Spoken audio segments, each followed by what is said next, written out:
Este es un trabajo realizado por el área de comunicación del Instituto de Investigación y Desarrollo Tecnológico para la Agricultura Familiar de la región NOA, perteneciente al Instituto Nacional de Tecnología Agropecuaria.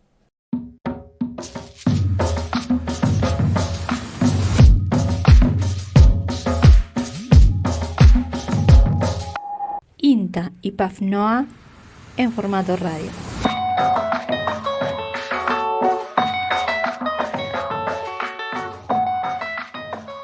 ¿Sabías que en el noroeste argentino la producción ganadera a cargo de pequeños productores es muy importante para la alimentación de las poblaciones locales?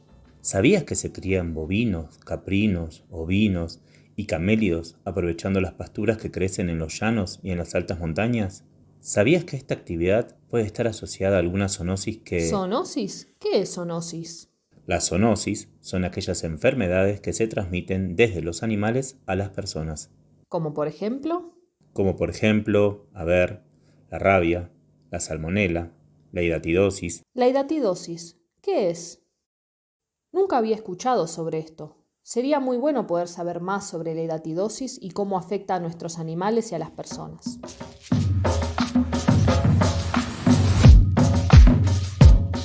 ¿De qué estamos hablando cuando decimos hidatidosis? Para empezar a conversar de todo esto, invitamos a Oscar Jensen, veterinario rural, patagónico, pequeño productor de ovinos que desde hace más de 40 años trabaja en el control de la hidatidosis y hoy es una referencia nacional sobre esta zoonosis. Hidatidosis es una enfermedad parasitaria, silenciosa, crónica, que afecta a los humanos y animales. Una zoonosis desatendida que no da lugar a emergencias epidemiológicas y que no es noticia en los medios de difusión. Los técnicos y los científicos la llamamos equinococosis quística. En el campo, en los pueblos, en las escuelas, en nuestras casas, hablamos de quistes, quiste hidatídico, quiste del perro, bolsa de agua, enfermedad del perro, enfermedad de las manos sucias. Hablamos simplemente de hidatidosis.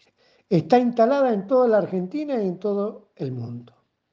En la Argentina se enferman 4 chicos por día. ¿Cuántos niños se enfermarán por año en Jujuy, Salta, Tucumán, Catamarca, Santiago del Estero?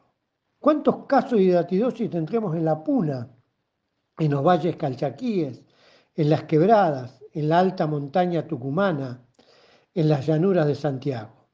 ¿Cuántos casos de hidatidosis tendremos en todo el noroeste argentino?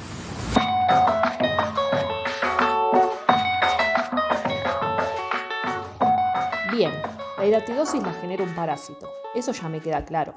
Sí, por eso es muy importante conocer cómo es el ciclo de vida de este parásito, dónde se encuentra y cómo llega a nuestras tropas o rebaños. Por eso, le preguntamos a Tomás Vera, que es médico veterinario del INTA y PAFNOA, especialista en producción caprina, para que nos empiece a aclarar un poco todo esto.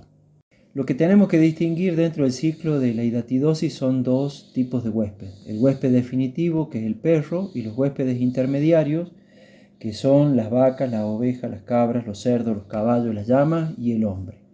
En el caso de los huéspedes intermediarios, el parásito ingresa por boca con el alimento, pues ingresa por torrente sanguíneo y se dirige al pulmón y al hígado principalmente, en donde produce quistes hidatídicos como si fueran unas bombuchas esas de agua. A través del perro que se alimenta ya sea con las vísceras crudas, entre ellas el hígado y el pulmón, esos parásitos ingresan al intestino, en donde ahí el parásito lo que hace es poner unos huevitos que suelen estar pegados en la cola del perro o así se encuentran en los vegetales. Entre ellos puede ser las verduras de una huerta, pueden ser los pastos con los cuales se alimentan cualquiera de estos animales.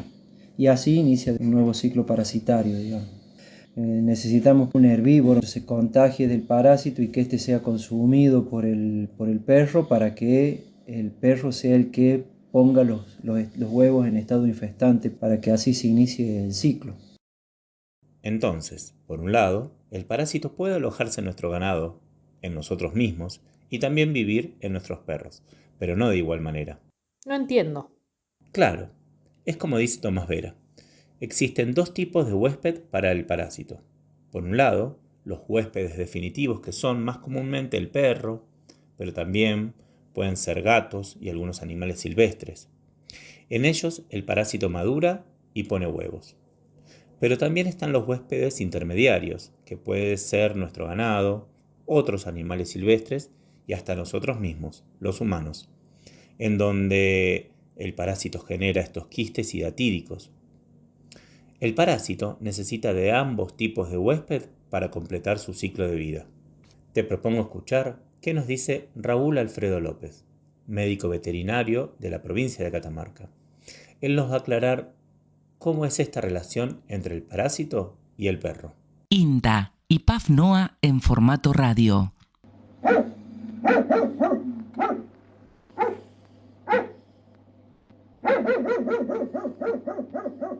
Mi nombre es Raúl Alfredo López, yo soy médico veterinario, trabajé 34 años en la provincia de Catamarca, en el área de zoonosis, estuve a cargo de esa área durante unos 30 años y me dediqué a toda la zoonosis y entre ellas a la hidatidosis, que bueno, en la provincia hay bastantes casos desde hace muchas décadas. Esta es una enfermedad que se transmite porque principalmente se desconoce, digamos, cómo se inicia el ciclo, que es básicamente en la faena domiciliaria. Es decir, cuando se faena una oveja, una cabra o una vaca, generalmente alrededor de ellos están los perros que consumen crudo esos alimentos. No se deberían dar nunca cruda porque de esa manera se puede ir un quiste dentro de un pulmón o un hígado que no se vea y entonces eso va a contaminar al perro. Dentro del quiste hay pequeños parásitos que salen, digamos, cuando llegan al intestino del perro, se adhieren al perro con unos ganchos que tienen en su boca y unas ventosas, y allí al cabo de un mes y medio aproximadamente, el perro ya empieza a eliminar huevos al ambiente, que esos huevos que son absolutamente invisibles, no se ven, porque tienen entre 2 y 3 micras, pero sí tienen el embrión que va a formar un quiste hidatídico.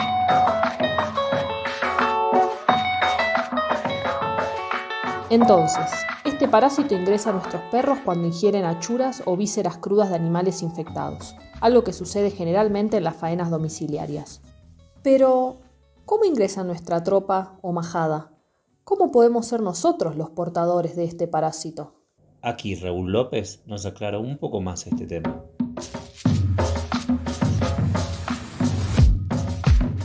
Ese parásito ha llegado al intestino del perro después que el perro ha consumido quistes de vísceras contaminadas o vísceras con el quiste hidatídico de ovejas, cabras o vacas. Los perros afectados son perros que más o menos tienen 1 año y medio a 2 años y medio, son perros jóvenes y esos perros son los que mantienen el ciclo. El parásito en el perro se mantiene más o menos 1 año a 1 año y medio y después se eliminan los parásitos. Esos huevos en el ambiente, cuando el perro elimina los huevos, se mantienen por trabajos hechos de investigación por 2 o 3 hasta 4 años infectivos. Es decir, si alguien lo come, ya sea una oveja, una cabra o una persona, se infecta a la persona con el quiste hidatídico. Cuando la persona se infecta o el animal se infecta, no tiene ningún tipo de síntoma y recién se presentan los síntomas al cabo de mucho tiempo. Pueden ser muchos meses, inclusive años, donde recién aparece algún síntoma porque el quiste ha crecido y comprime algún órgano y eso denota algún síntoma en la persona. INTA y PAF NOA en formato radio. Sería muy interesante conocer cómo la hidatidosis afecta a las personas. Para ello invitamos a Carlos Remondegui, médico infectólogo de la provincia de Jujuy, que se especializó en esta y otras enfermedades infecciosas.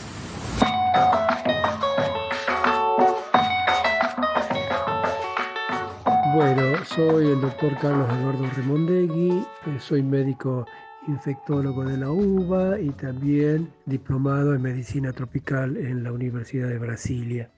Bien, esta enfermedad por supuesto también afecta a las personas, eso es una zoonosis, y en las personas provoca básicamente la formación de vesículas, quistes con contenido líquido, fundamentalmente en dos órganos que hacen filtro de alguna manera de la migración de la larva, que sería primero, el primer filtro el hígado y el segundo filtro el pulmón. Entonces, esos dos lugares son afectados básicamente, digamos, por esta parasitosis. También en forma excepcional pueden llegar en porcentajes muy bajos, menos del 2% al cerebro, también parte ósea, también en otros órganos como el corazón, en el músculo miocárdico, etc. Pero básicamente afecta el pulmón y el hígado. Si a las personas ya se les diagnostica hidatidosis, ¿cuál es el tratamiento? Carlos Remondegui nos comenta cómo es la forma actual de intervenir a estos pacientes. Bueno, con respecto al tratamiento de la hidatidosis producida por este parásito, el Echinococcus, si está localizado el quiste en el hígado y si tiene menos de 5 centímetros, el tratamiento es médico con un medicamento que es el albendazol, que es la droga de elección. También puede ser el praziquantel, pero el primero es el que más se usa y se da más o menos 4 semanas y se controla ecográficamente para ver si ha reducido en los meses siguientes, porque la disminución del volumen es lenta. Y se puede intentar 2 o 3 series para ver si baja el volumen o desaparecen también las formas quísticas más pequeñas. En el hígado, de nuevo, cuando el volumen o el diámetro tiene más de 5 centímetros, el tratamiento ya no es médico y quirúrgico. En el pulmón el tratamiento es quirúrgico, o sea, no con medicamentos. Por supuesto se da el medicamento para prevenir la diseminación días antes, pero el tratamiento es quirúrgico. IPAF NOA, INTA, en formato radio. Entonces, ¿es mayor el riesgo de contraer hidatidosis en los lugares donde se cría ganado? ¿Esto es así en el NOA y en el resto de Argentina? ¿Te parece que le preguntemos a la médica veterinaria Sandra González, que trabaja en el SENASA, en la provincia de Jujuy? Dejemos que se presente y que nos comente sobre la situación en Argentina, y en particular sobre la forma de crianza de animales que llevan adelante los agricultores familiares de la región noroeste de Argentina.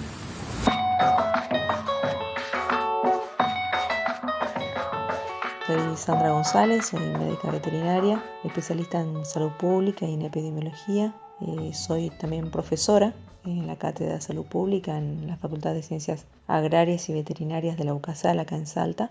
La hidatidosis es una enfermedad parasitaria zoonótica de mayor prevalencia en nuestro país. Ocupa más del 30% en el territorio nacional. Es endémica en varias provincias, incluso regiones del país, como es en el NEA, en el NOA, en el centro y en el sur de Argentina. Si hago una descripción muy resumida de esta enfermedad desde el enfoque de la medicina veterinaria, creo que es fundamental tener en cuenta en dónde se presenta esta enfermedad, en dónde están los focos, tanto en las personas, que es un dato que se lo saca a través del Sistema Nacional de Vigilancia de Salud, y a través del hallazgo de mataderos, ¿no? Al presentarse en el hígado, en los pulmones mayormente, es algo visible al operario que está trabajando en la visceración del animal.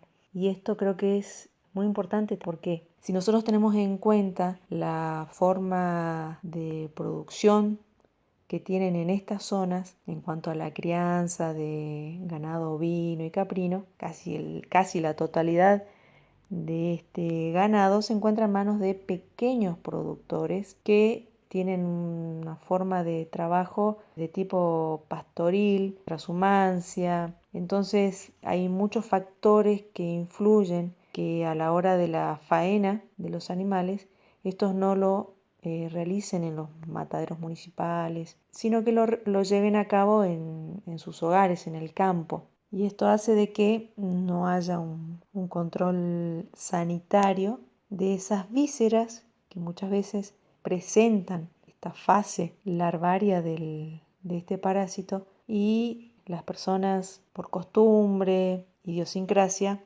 le dan de comer a los perros que están presentes durante la faena estas vísceras crudas, y así completan el ciclo.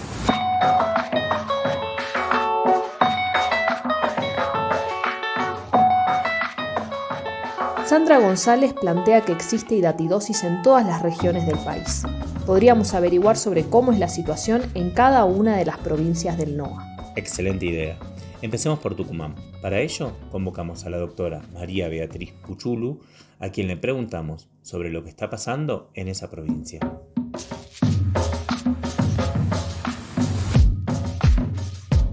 Soy María Beatriz Puchulu, médico, y hace más de 30 años que enseño en la Facultad de Medicina de la Universidad Nacional de Tucumán, en la cátedra de parasitología, y dentro de las parasitosis que enseñamos hablamos de hidatidosis. No fue sino yendo a terreno y conociendo dónde están los que sufren esta zoonosis parasitaria que pude realmente comprender lo que esto significa. Soy médico del Hospital de Tucumán, Centro de Salud, en donde recibimos la mayor cantidad de derivaciones de esta parasitosis, un poco porque siempre hubo un equipo de cirujanos y de médicos parasitólogos que tratábamos de abordarlo integralmente al problema. Más o menos anualmente vemos entre 20 y 22 pacientes nuevos y hacemos seguimiento de los que ya fuimos viendo el año anteriores para control. Desgraciadamente en nuestra provincia lo que mayor se ve son hidatidosis quirúrgicas. Los que estamos en los hospitales de derivación recibimos estos pacientes que por el tamaño de los quistes hidatídicos que portan, por su gran tamaño, la gran mayoría terminan en una cirugía. Algo totalmente prevenible cuando se encuentra en tamaños muy pequeños que puedan ser medicados y de esa manera evitar que crezcan y finalmente sean operados.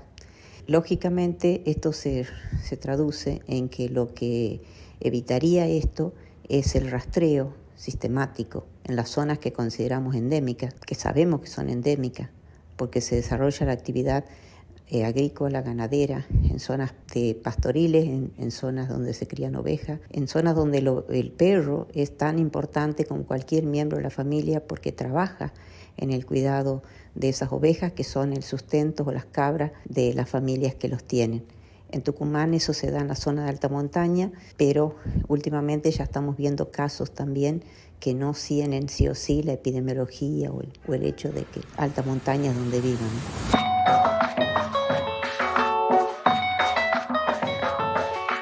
Gracias, doctora, por compartirnos la situación en Tucumán a partir de su experiencia en el hospital. Ahora podría ser el turno de Salta, y para ello agradecemos a la doctora en pediatría Gabriela Rapetti, que se presenta y nos cuenta la situación en su provincia. Soy la doctora Gabriela Rapetti, pediatra infectóloga. Me desempeño en el Hospital Público Materno Infantil de la provincia de Salta. Es un hospital de referencia de toda nuestra provincia con un nivel de complejidad tipo 4. Y dentro del área de infectología, entre muchas otras actividades, nos ocupamos de tratar a aquellos pacientes con enfermedades infecciosas, es decir, todas aquellas que puedan llegar a ser causadas por algún microorganismo, como ser un virus, una bacteria, un hongo o bien un parásito. Según el Sistema Integrado de Información Sanitaria Argentino, desde el año 2018 hasta la fecha, se notificaron 132 casos de hidatidosis en nuestra provincia, provenientes de diversas áreas, siendo el mayor número de reportes de pacientes del área del noreste de la provincia, como ser del departamento San Martín, de Orán, de Rivadavia, Santa Victoria, representando el 48% de los casos reportados en ese periodo. El resto de los pacientes proceden de distintas áreas de la provincia, siendo lugares de gran relevancia las zonas de Cachi y Molinos. Estos dos últimos departamentos fueron considerados de manera histórica como zonas de alto riesgo de padecer hidatidosis relacionado con la producción ganadera. Sin embargo, aparenta haber una reducción en el número de casos de estas zonas y probablemente se deba a la implementación de medidas de prevención y de educación de la población. Respecto a lo que ocurre en nuestro hospital, en los últimos 14 años, desde el año 2010 hasta la actualidad, se han asistido en nuestra institución 120 pacientes con diagnóstico de hidatidosis, la mayoría de ellos con localización pulmonar, seguidos de la localización hepática, y la distribución geográfica de estos pacientes es muy similar a la descrita en el resto de la provincia, con un mayor porcentaje de pacientes procedentes del noreste de la provincia, seguidos de la zona de Cachi y de Molinos. INTA y PAF NOA en formato radio.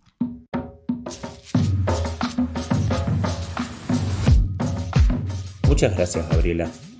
Sigamos conociendo qué pasa en las provincias del NOA. Pasemos por Catamarca. Volvamos a convocar al veterinario Raúl Alfredo López, gran conocedor de esta zoonosis y de lo que sucede en su provincia. La enfermedad en la provincia de Catamarca se mantiene constante durante todos los años.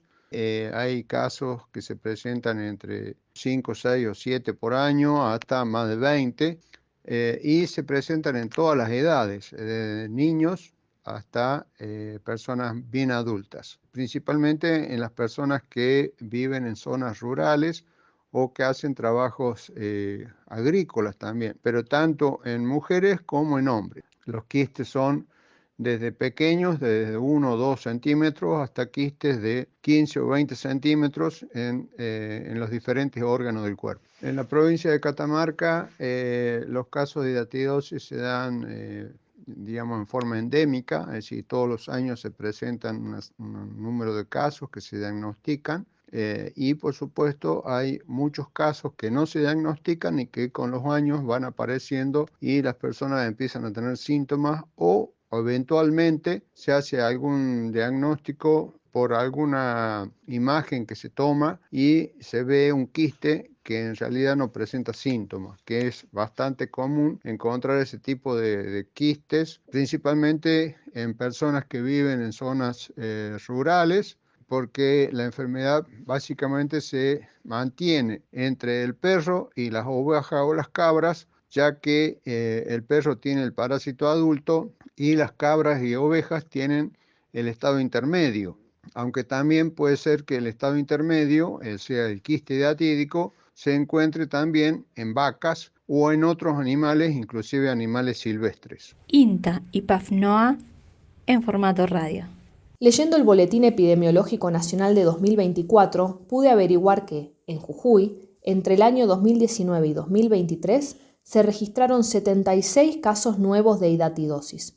Por lo que venimos viendo, estos registros se obtienen de aquellas personas que presentan síntomas y recurren al sistema de salud, pero, seguramente, son muchas más las que padecen esta enfermedad, sobre todo porque gran parte de su población, en esa provincia, se dedica a la producción ganadera.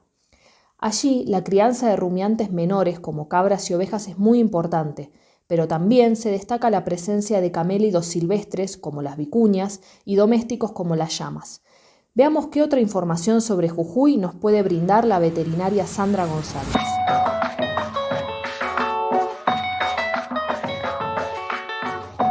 En la provincia de Jujuy, esta enfermedad es endémica y se presenta en 2 regiones, como es la de la Puna, que incluye los departamentos de Santa Catalina, Yavi, Rinconada, Susques y Cochinoca, y la región de la Quebrada, que incluye los departamentos de Humahuaca, Tilcara y Tumbaya. Todas estas regiones corresponden al 72% de la superficie total de la provincia y viven en esta región aproximadamente un 13% de la población total. El 61% del ganado ovino se encuentra en la Puna y el 23% en la región de la Quebrada. Y el 90%, casi la totalidad de este ganado, se encuentra en manos de pequeños productores.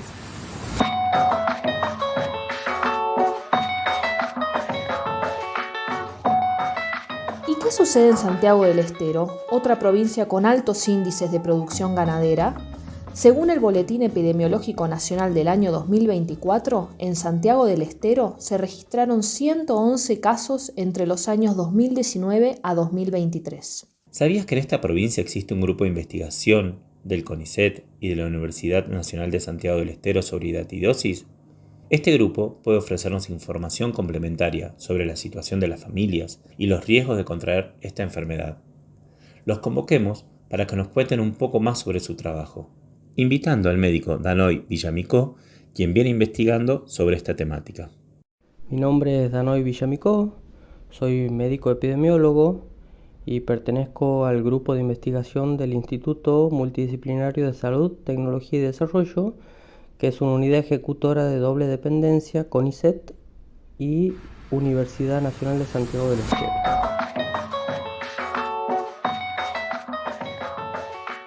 Nuestro grupo de trabajo es multidisciplinario, por lo que desarrollamos actividades de investigación en ciencias veterinarias, biotecnología, medicina experimental y salud pública, en el marco del proyecto institucional Estudio Multidisciplinario de la Hidatidosis en la provincia de Santiago del Estero. Estamos convencidos de que la equinococosis quística merece respuestas integradas que incluyan análisis sanitarios, ambientales, culturales y socioeconómicos, bajo el paradigma de una salud. Por ello, empleamos una aproximación integral partiendo de la exploración de las condiciones de vida del núcleo familiar a través de una encuesta socioproductiva, para luego actuar sobre cada uno de los hospedadores que intervienen en el ciclo por medio de tamizaje ecográfico a las personas, ecografías al ganado caprino y evaluación de la presencia del parásito adulto en perros a partir de coproanálisis. En cada comunidad rural trabajada, procuramos hacerlo con los equipos de salud local. De esta manera, en caso de disponibilidad de un ecógrafo en los hospitales, ponemos en marcha la capacitación a médicos generalistas en la visualización quística de personas asintomáticas y también en el seguimiento de pacientes con diagnóstico certero y sin criterio quirúrgico. Con el trabajo interinstitucional esperamos fortalecer la participación comunitaria, ya que esta patología posee una gran repercusión en la economía familiar, principalmente la producción pecuaria orientada al consumo interno.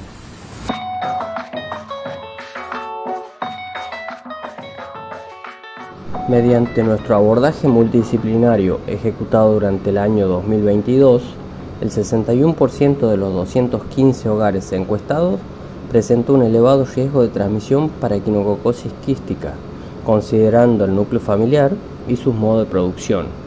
A su vez, identificamos una prevalencia del 6% sobre 348 personas que accedieron al tamizaje ecográfico, del 5,7% luego de realizar 176 ecografías caprinas y de un 12% sobre 90 muestras analizadas de heces caninas.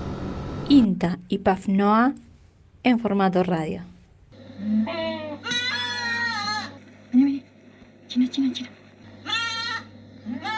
Por lo que escuchamos, la hidatidosis está presente en cada provincia del NOA y por lo visto lleva años y años conviviendo con nosotros.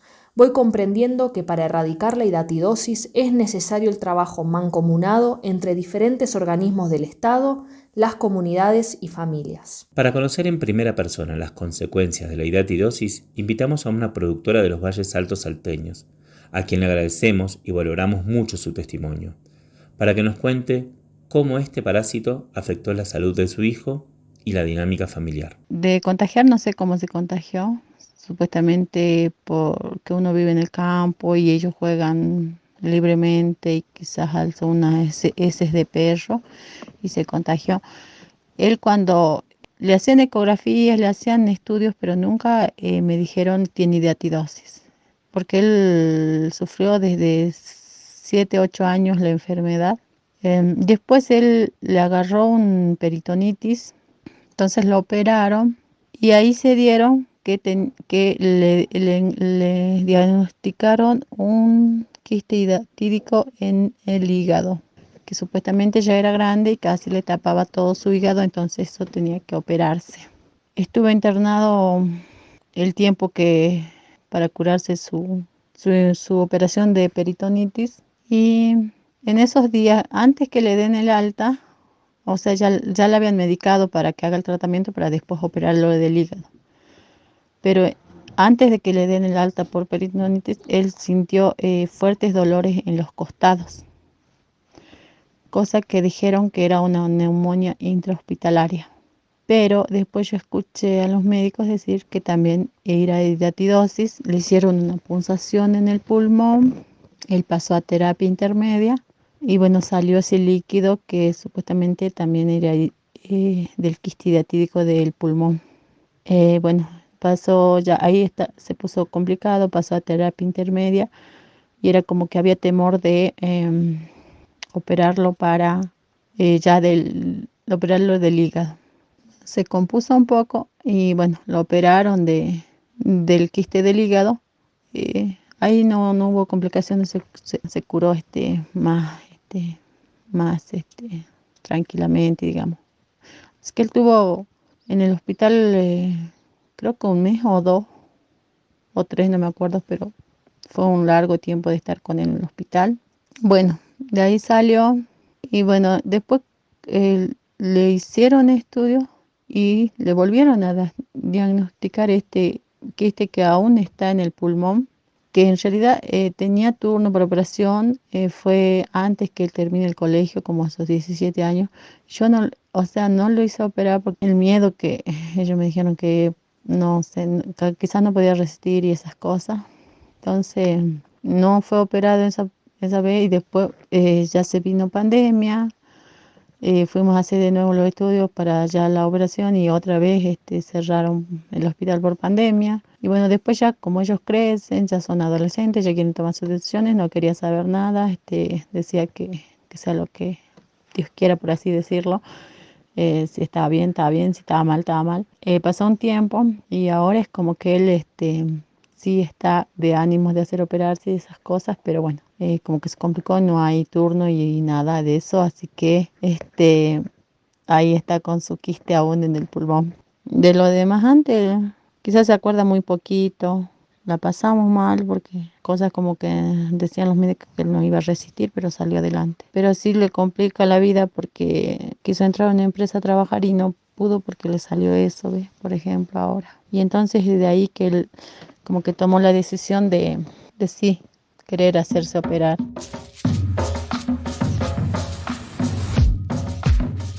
Cuánto esfuerzo de la familia, cuánto tiempo con estos quistes. Por lo que comenta, su hijo se contagió siendo un niño pequeño. Como indican muchas de las personas con las que hablamos, la población infantil es una de las más afectadas por esta enfermedad, pero no exclusivamente. Víctor Cruz, de la Quebrada del Toro en Salta, nos cuenta cómo fue su experiencia con su madre y su tío, que cursaron esta zoonosis en aquella zona. Mi nombre es Víctor Cruz, yo soy representante del Consejo Originario del pueblo Tlastil en la Quebrada del Toro sobre la ruta 51 a lo largo y a lo ancho, representando a 14 comunidades originarias sobre parte baja y parte prepuna. Y el contagio por ahí, digamos, surgió en personas donde ya son adultas, mayores. En caso de mi mamá, ella tuvo, digamos, al ver que no se encontraba mucho en que lo que ella tenía, bueno, al saber uno que había hidatidosis, y en una charla que tuvimos se vio el síntoma y bueno, era como que mi mamá hacía ese síntoma, ¿no? Es por eso que fuimos justamente al punto, caso de ya cuando ella estaba en el hospital, para que lo hagan un tratamiento, lo vean de hacerle una análisis más profundo o radiografías más como tomografía, ¿no? Donde sí le detectaron y a la vez, digamos, ella hizo un tratamiento casi de 6 meses, descansó y volvió a hacer, y después, bueno, volvió de nuevo a hacerse los análisis. Es como que había secado el parásito, ¿no? Después sí, también tuve un tío que él sí le operaron, digamos. El síntoma era un poco mucho cansancio, el dolor de los brazos, las piernas, en el sentido de la articulación, y mucho cansancio. Eso es lo que era el síntoma de eso, del parásito, digamos.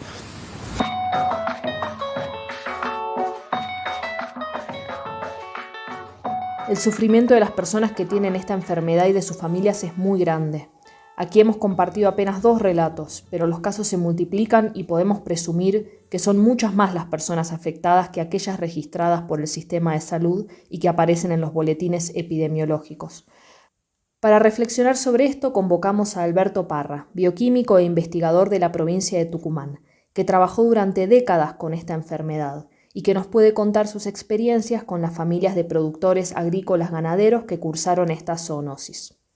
Mi nombre es Alberto Parra, soy bioquímico y trabajé alrededor de 3 décadas en distintos aspectos de la hidatidosis, tanto en el diagnóstico como en la prevención y la aplicación de estrategias para su control. Bien, vayamos al tema y digamos que la hidatidosis en el humano se conoce como equinococosis quística. Esta patología produce en las personas un gran sufrimiento físico y psíquico, lo que obedece al tratamiento traumático al que deben someterse muchas veces, como es el caso de cirugías muy invasivas que ponen en riesgo la vida de estos pacientes. La mayoría de los pacientes pueden quedar con secuelas físicas y mentales importantes, sobre todo cuando los afectados son niños. Hay un trabajo muy interesante de la doctora Beatriz Puchulu en Tucumán que consiste en realizar entrevistas a familiares y personas que han padecido la enfermedad y pasaron también el difícil trance de un tratamiento quirúrgico. El objetivo de las entrevistas era conocer la visión de la gente sobre el padecimiento y la gran mayoría relató haberse sentido muy cerca de la muerte. Y este calificativo manifiesta claramente la agresividad de la enfermedad hidatídica. La hidatidosis es una enfermedad con un elevado costo social y el Estado invierte más en la atención de los enfermos que lo que se necesita para prevenirla. Es decir, que también tiene un costo económico importante. Pero el costo social es más importante e imposible de cuantificar y se puede decir que tiene que ver con lo afectivo. La enfermedad en algún miembro de la familia moviliza a la mayoría de sus componentes, sobre todo cuando se requiere un tratamiento cruento, como es la cirugía, que se realiza generalmente en un hospital de alta complejidad. Como es de esperar, esta gente se traslada a una ciudad a la que no está adaptada. A su vez, deja sus pertenencias y el pequeño capital que pueden tener, como los rebaños y los afectos que quedaron en su terruño. También nos podemos referir a otro aspecto importante, y que es el siguiente. La hidatidosis es mucho más frecuente de lo que informan los organismos oficiales, tanto provinciales como nacionales, y esto tiene un sentido eminentemente político. Siempre se dijo que esta enfermedad está relacionada con la pobreza y la ignorancia, y eso se debe a que afecta a grupos de escasos recursos y que no tienen mucho conocimiento sobre la enfermedad. En este sentido, también es importante agregar que muchos funcionarios y profesionales de la salud tienen un conocimiento pobrísimo o nulo de lo que es la enfermedad y cómo se transmite. Les cuento que por ley la hidatidosis es una enfermedad de notificación obligatoria, es decir, que por vía oficial se deben informar los datos de la persona atendida. O sea que hay una obligación legal para que los servicios envíen esta información. Sin embargo, en el 2009, en Tucumán, hicimos un seguimiento de la información de casos durante un año y llegamos a la conclusión que había serios errores y desprolijidades, con una subnotificación del 43%. Es decir, en los registros de salud pública, de cada 10 pacientes se informaban solamente 6. A esto se debe agregar que las personas que se atienden en el sector privado no son notificadas, por lo que puede decirse que respecto a la hidatidosis hay una realidad totalmente subestimada. De acuerdo a esto, tristemente, pareciera que el Estado quiere ocultar los padecimientos que son indicadores de la pobreza y el abandono.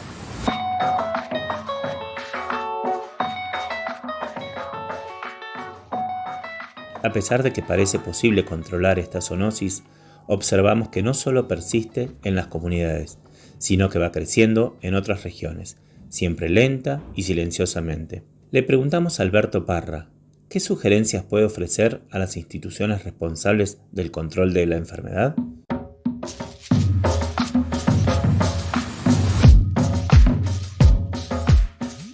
La Organización Mundial de la Salud cataloga la hidatidosis como una enfermedad desatendida y que está presente en poblaciones postergadas. Ello en alusión a la poca implicancia de los gobiernos para su control. La hidatidosis está diseminada en toda la Argentina y esto está relacionado con dos cuestiones. En primer lugar, las características socioculturales de las comunidades afectadas y en segundo lugar, a la falta de estrategias adecuadas desde el Estado. Es importante reiterar que la hidatidosis es una enfermedad totalmente prevenible y por lo tanto su frecuencia en la población está absolutamente relacionada con la intervención del Estado. En el Estado argentino solo se percibe un absoluto desinterés en lo político y en el aspecto operativo para evitar su aparición en las personas, lo que sugiere que quienes generan las políticas de Estado siguen postergando la prevención de estos males asociados a la pobreza y la ignorancia.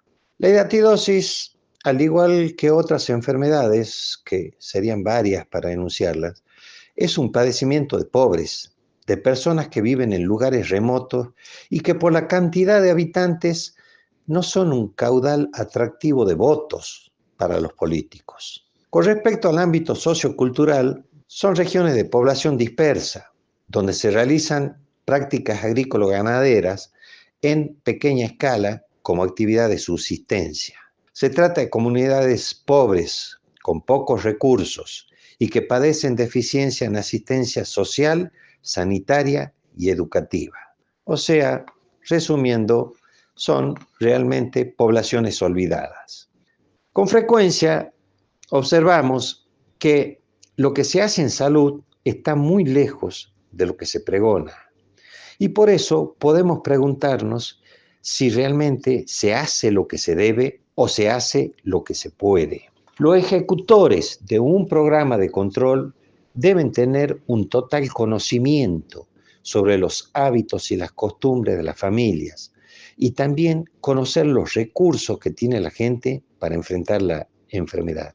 Por ejemplo, cuando se le explica a la gente lo que es la enfermedad, se le dice al hombre del campo que no debe alimentar a sus perros con las vísceras crudas de los animales y así poder controlar la enfermedad. Pero esto lleva a la gente a preguntarse que en ese caso, ¿cómo van a alimentar a sus perros? Que los ayudan cada día en el trabajo y que también custodian sus bienes. Ante esto, se le sugiere que trate de hacer hervir las vísceras para así matar al parásito. Sin embargo, el hombre de campo tiene otras ocupaciones y otras preocupaciones y encima le estamos pidiendo que en medio de su tarea se ocupe de cocinar para 5 o 6 perros que viven en la casa. También hay otras dificultades, como contar con leña suficiente y trocear la cantidad necesaria para hervir las vísceras.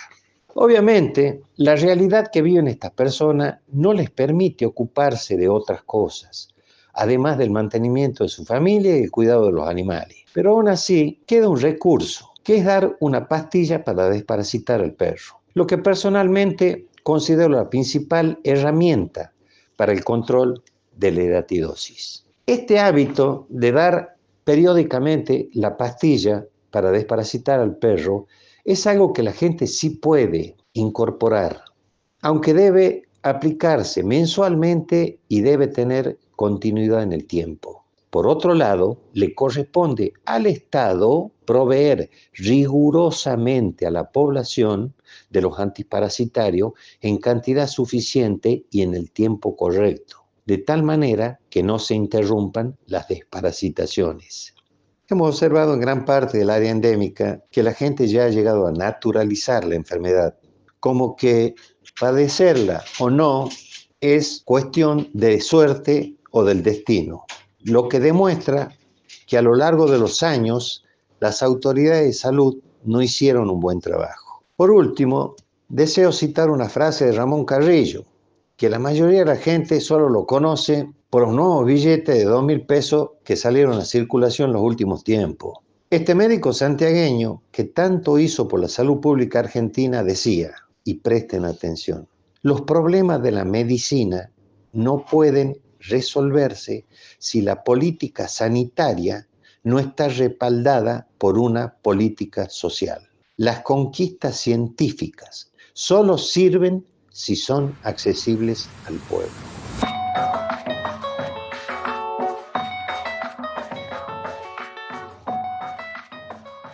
Es necesario que todos, cada uno desde su lugar, hagamos nuestro aporte. Familias, comunidades, municipios, hospitales, medios de comunicación, mataderos, universidades, direcciones de zoonosis y epidemiología y diversos programas nacionales. Todos lograremos que este parásito disminuya y deje de ser un problema tan presente y peligroso. ¿Qué medidas de prevención podemos realizar en nuestras casas, en nuestros campos, con nuestros animales? Raúl López nos comparte sus recomendaciones para disminuir los contagios.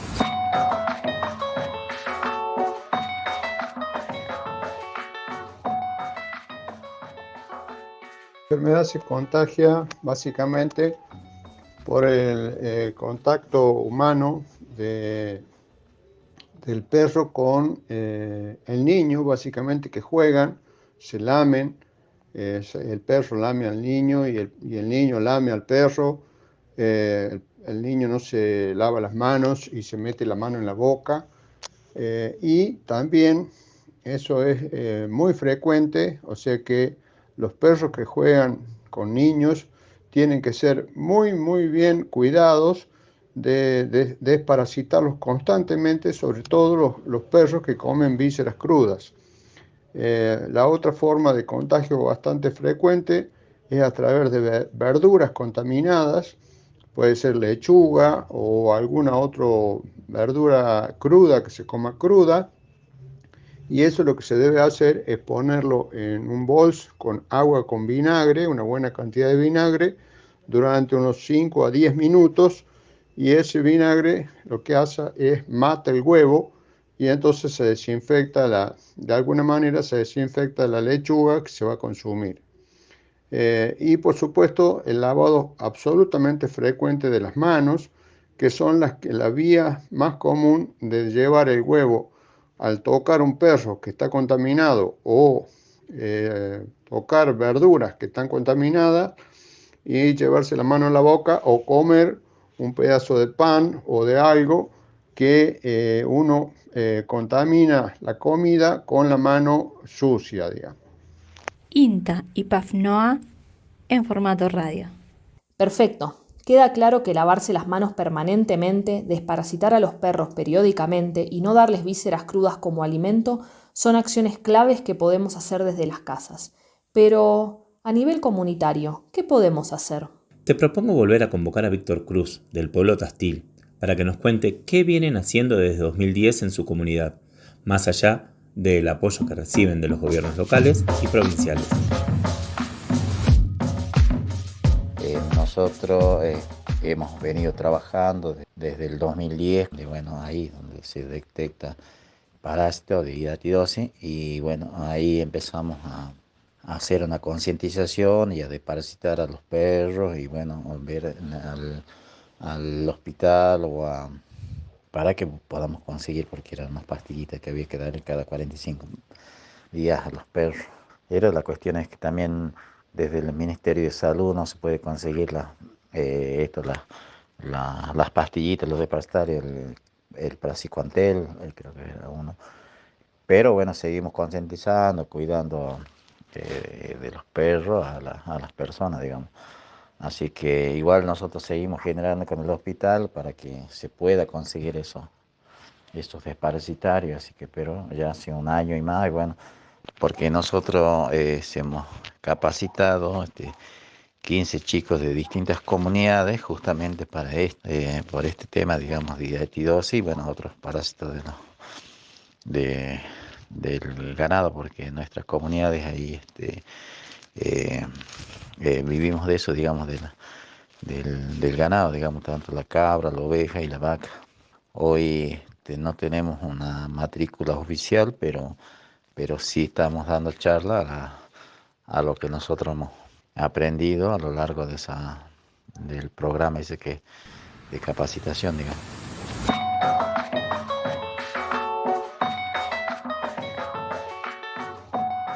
Está muy buena la experiencia comunitaria que nos trae Víctor Cruz. Muchas gracias por el aporte. Vos sabés que a lo largo de los años fueron muchos los avances científicos que podrían ser herramientas potentes para controlar esta zoonosis. ¿Te parece que volvamos a convocar a Oscar Jensen para que nos cuente sobre los hitos o hechos más relevantes en este sentido? Y sobre todo, que nos cuente sobre un hecho muy especial en el que él estuvo participando y que es el desarrollo de una vacuna para el control de esta enfermedad en nuestro ganado. Hace unos 160 años, en Islandia, en esta pequeña isla, se inició el primer programa de control, educación sanitaria, y aplicaron la primera herramienta relevante para el control de hidatidosis, el control de la faena en la carneada para evitar que los perros coman las vísceras, las famosas achuras. Hace unos 50 años los programas de control utilizan la segunda herramienta relevante. Desparasitamos el perro por la administración de una pastillita que llamamos praziquantel. Desde hace más de 10 años disponemos de una vacuna para prevenir hidatidosis, la que llamamos vacuna recombinante EG95, que es la primera vacuna para prevenir una enfermedad producida por un parásito y se fabrica en un laboratorio argentino. La vacuna contra hidatidosis la aplicamos en el ganado, lo que nos permite tener menos ovejas, menos cabras, menos llamas con los famosos quistes hidatídicos. Esto, cuando carniemos en nuestra casa, implicará que habrá menos pulmones e hígados con quistes, lo que nos llevará a tener menos perros con el parásito que llamamos equinococos. Pero lo más importante, con el tiempo tendremos menos chicos con hidatidosis. Los programas de control de hidatidosis que incorporen en sus programas a la vacunación del ganado van a disminuir el tiempo en controlar la enfermedad. Los establecimientos agropecuarios y los pequeños productores campesinos van a contar con una nueva herramienta que, si la suman al control de la carneada familiar, a la desparasitación de sus perros, a la educación sanitaria de su familia y del personal que trabaje con ellos, les permitirá controlar la hidatidosis en su casa, en su chacra, en su granja, en su establecimiento agropecuario, tengan o no programa de control en su región. ¡Qué gran noticia! Ojalá se difunda la vacuna y sea accesible para todos los productores ganaderos de la región. Para cerrar esta conversación sobre hidatidosis, nos gustaría, en base a sus experiencias, invitarlos a realizar alguna reflexión final que nos ayude a todos, médicos de personas, agentes sanitarios, médicos veterinarios y otros trabajadores del Estado, comunidades, empresas cárnicas, familias, a poner nuestro grano de arena para erradicar esta enfermedad zoonótica. Gabriela, ¿querés empezar vos?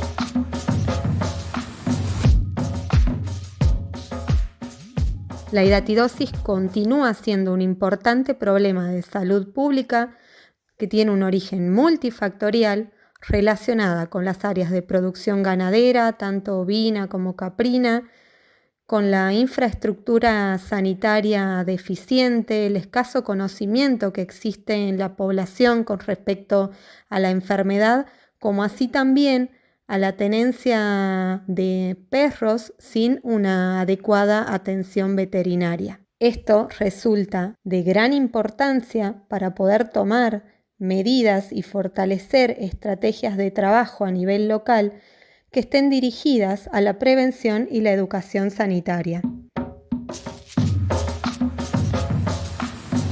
Gracias, Gabriela. Muchos factores, muchos actores, mucho por mejorar, mucho por hacer en prevención y en atención de salud. Sandra, ¿por dónde pasa tu reflexión de cierre? Al tratarse de una enfermedad como otras, zoonóticas y transmisibles, creo que el enfoque para su control, y erradicación debe ser desde un abordaje integral que interprete los aspectos inherentes a la enfermedad, a su epidemiología, pero también a la problemática social que rodea a estas comunidades. El trabajo debe ser mancomunado, debe haber una cooperación en cuanto al médico veterinario, a los médicos, a los referentes municipales, provinciales y también nacionales. Debe haber un trabajo que abarque todas las instituciones y que contemple a la comunidad. Este tipo de actividades creo que son fundamentales para poder llegar a la comunidad, ya sean programas radiales o micros o incluso en otros medios, ¿no? En las redes sociales. Con este tipo de acciones, de intervenciones, cada uno pone su granito de arena. INTA y PAF NOA en formato radio.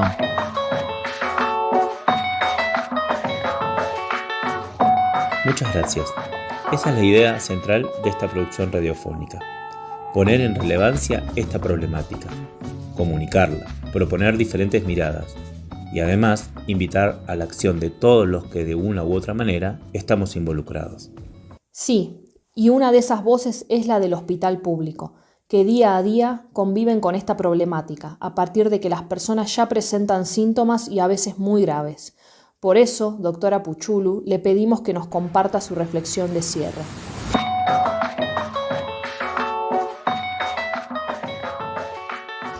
Consideramos que es algo que está sufriendo un gran número de personas considerados susceptibles porque simplemente no se los está controlando, se está llegando tarde en la búsqueda de esta parasitosis porque no hay programas que trabajen en forma sistemática.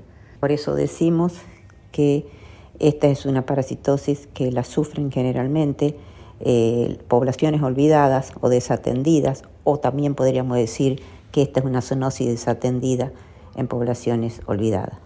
Poblaciones olvidadas. Bueno, pero para esto hacemos este programa, para que no nos olvidemos, para que todos hagamos lo que tenemos que hacer.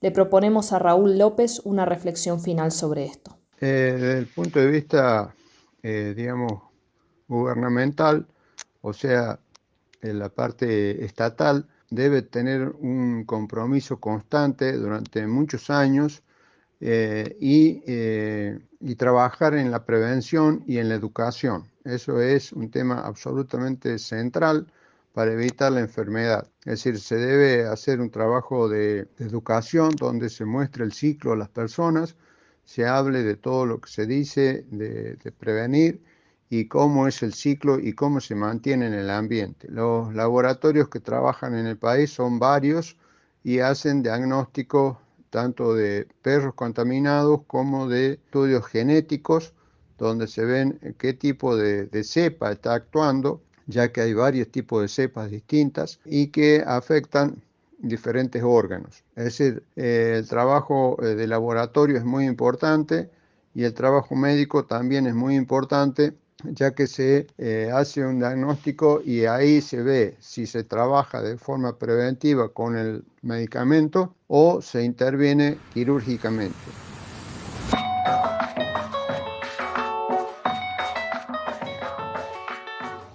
Está claro, entre todos, cada uno haciendo lo que hay que hacer, en una labor que se extienda en el tiempo. Esa parece ser la fórmula para combatir la hidatidosis. Sí, Oscar, ¿quiere decirnos algo? Para poder hacer nuestro trabajo, para poder hacer lo que los técnicos sabemos, necesitamos que los que son responsables de establecer las políticas sanitarias, nuestros ministros de salud, nuestros ministros de ganadería, tienen que tomar la decisión de controlar hidatidosis. Y los que son responsables de distribuir la plata del Estado, la plata de nuestros impuestos, tienen que poner los recursos necesarios. En definitiva, si hay decisión política y se aporta la plata necesaria, podremos comenzar a soñar y a planificar un noroeste argentino, una Argentina sin chicos con hidatidosis. Hidatidosis te vamos a controlar.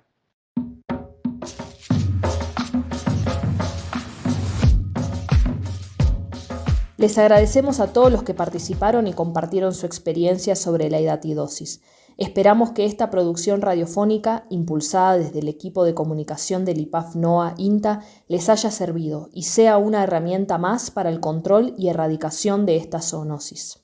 Es nuestra intención generar más materiales radiofónicos para fortalecer al sector de la agricultura familiar, tan arraigada a nuestra tierra, a nuestras costumbres, a nuestra alimentación, pero sobre todo tan importante para nuestro futuro. Hasta la próxima. Esto fue un trabajo realizado por el área de comunicación del Instituto de Investigación y Desarrollo Tecnológico para la Agricultura Familiar de la región NOA, perteneciente al Instituto Nacional de Tecnología Agropecuaria.